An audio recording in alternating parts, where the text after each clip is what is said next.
Janzoon woont rustig achterop op een kleine boerderij. Zeer jong uit tijd hebt, komt dan eens wat vaker langs bij mij. Dan leer ik ook wat boerken is, je bent goed bij de hand. Later wij dan boer net als ik, met vee en stukken land. Plastic afval en stront te val, dat was de neefbier. Het vee, het land, de boerderij, en Janzoon was gek met mij. Zo trek ik bij Janzoon in, we hadden het beide goed not zin. Was blij toen ik zei, Janzoon, ik heb al een tijdje een vriendin. Wie hebt 2 kinderen en Janzoon was trots als er op elke knie een zat.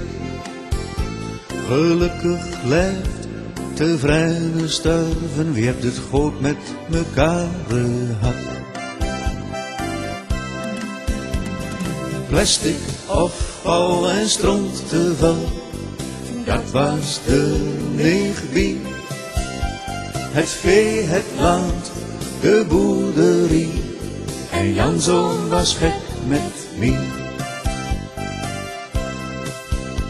In 1 keer moest alles groter, er moest groot worden investeerd. Kleine boertjes, dat kon niet meer, voor nieuwbouw worden saneerd. Gelukkig heeft Janzoon niet met de maat, wat er in korte tijd is passeerd. Wie hebt alleen nog de boerderij, tussen nieuwbouw en verkeer. Plastic afval en stront te val, dat was de neefbier.